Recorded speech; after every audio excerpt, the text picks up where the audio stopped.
ஸ்ரீமதி ராமானுஜாய நமக. வசுதேவசுதம் தேவம் கம்சச்சானூரமர்தனம் தேவகீ பரமானந்தம் கிருஷ்ணம் வந்தே ஜகத்குரும். நாள்தோறும் பகவத்கீதையில் பகவான் 6வது அத்தியாயத்தினுடைய முதல் ஸ்லோகத்தில் எடுத்த உடனேவே ஒருவரே ஞானயோகியாகவும் கர்மயோகியாகவும் ரெண்டாவும் கருதப்படுறாங்க. அவங்க எப்படிப்பட்டவங்க அப்படின்னு சொன்னாங்க. யார் அவங்களுக்கு சாஸ்திரத்தால் விதிக்கப்பட்ட விஷயங்களை கண்டிப்பாக செய்கிறாங்களோ தவறாமல், அவங்களுக்குன்னு சொல்லப்பட்டிருக்கிற விதிக்கப்பட்டிருக்கிற அந்த செயல்களையும் செஞ்சுட்டு வராங்களோ, தாழ்ந்த பலன்களில் ஆசையே இல்லாமல் நம்ம செய்ய வேண்டியது கர்மயோகம்ன்ற அந்த எண்ணத்தோடு செஞ்சுட்டு வரவங்க தான் அப்படிப்பட்டவங்கன்னு பகவான் சொல்லியிருக்காரு. அதை அடுத்து தொடர்ந்து 2வது ஸ்லோகத்தில் யம் சந்நியாசமிதி பிராஹுः யோகம் தம் வித்தி பாண்டவ நஹ்ய சந்நியஸ்த சங்கல்பஹ யோகி பவதி கஷ்சன. இதில் பகவான் கிட்டத்தட்ட முதல் ஸ்லோகத்தில் சொன்ன கருத்து தான் அதை வேறு மாதிரியாக சொல்கிறாரு. அதாவது எது ஒன்று சந்நியாசம் இதி, சந்நியாசம்னு ஞானம், ஞானம்னு என்ன ஞானம், ஆத்மாவும் உள்ளபடி அறியக்கூடிய அந்த ஞானம்னு பிராகு சொல்கிறாங்களோ, தம் யோகம் வித்தி, அதையே யோகம் அப்படின்னும் தெரிஞ்சுக்கோ அப்படின்னு. அதாவது சந்நியாசம்னு சொல்லப்படுற ஞானத்தையே கர்மயோகத்துக்குள்ள அடங்கினதா தெரிஞ்சுக்கோ பகவான் சொல்கிறாரு. இதுதான் பொதுவாக எல்லா பெரியவங்க படித்தவங்கெல்லாம் சொல்லக்கூடிய விஷயம்.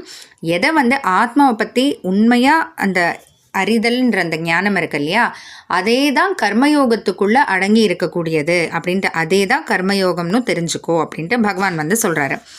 இப்படி தெரிஞ்சுக்காதவங்க எப்படிப்பட்டவங்க அப்படின்றத 2வது வரியில் சொல்கிறாரு. அசந்நியஸ்த சங்கல்பக. முதல்ல சங்கல்பம்னா என்ன? சங்கல்பம்னா ஒரு உறுதி. நம்ம மனசுக்குள்ளே பல விஷயங்கள் ஓடும். ஆனால் அந்த ஓடக்கூடிய எல்லா விஷயங்களும் நம்ம செய்யறதில்ல இல்லையா, ஒரு செய்யணும்னு நினைக்கிறதில்ல இல்லையா. அந்த எதை ஒன்று செய்யணும், நிச்சயமாக செய்யணும்னு ஒரு உறுதி எடுக்கிறோமோ அதைத்தான் சங்கல்பம்னு சொல்லுவாங்க. சங்கல்பகனா அந்த உறுதி படைச்ச ஒருத்தர். சந்நியஸ்த சங்கல்பக அப்படின்னா அந்த உறுதியை விட்டவங்க. அசந்நியஸ்த சங்கல்பகனா அந்த உறுதியை விடாதவங்க. என்ன உறுதியை விடாதவங்க? தப்பா உடலே ஆத்மா அப்படின்னு நினச்சிட்டு இருக்காங்க இல்லையா, நான்றது ஆத்மா, ஆத்மா வேற உடம்பு வேற அப்படின்ற அந்த புரிதல் இல்லாமல் இந்த ஆத்மாவே தான் உடம்புன்னு நினச்சிட்டு இருக்கக்கூடிய அந்த உறுதியை விடாதவங்க, அந்த ஒரு மயக்கத்தில் இருக்கிறவங்க கஷ்டன அப்படிப்பட்ட யாராக இருந்தாலும் ந யோகி பவதி, கர்மயோகியாக ஆகிறதே இல்லை அப்படின்ட்டு பகவான் சொல்கிறாரு.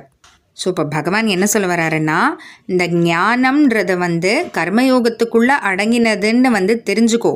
அப்படி 1வது ஸ்லோகத்தில் சொல்கிற மாதிரி யார் இந்த புரிதலோடு அவங்களோட கர்மங்களை செஞ்சுட்டு வராங்களோ அவங்கள கர்மயோகின்னு சொல்லலாம், ஞான யோகின்னும் சொல்லலாம். ஏன்னா ஞான யோகிக்கு உண்டான ஞானம் அவங்களுக்கு இருக்குது. ஏன்னா அந்த ஆத்மாவை பற்றின புரிதலோடு தான் அவங்க செய்கிறாங்க இல்லையா. அதே சமயத்தில் கர்மயோகி செய்யக்கூடிய கர்மங்களையும் விடாமல் செஞ்சுட்டு வராங்க அப்படின்றதுனால அவங்கள ஞான யோகின்னும் சொல்லலாம், கர்மயோகின்னு சொல்லலாம்.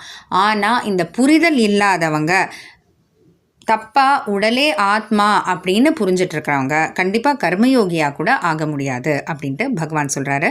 தொடர்ந்து பார்க்கலாம். ஜெய் ஸ்ரீ கிருஷ்ணா.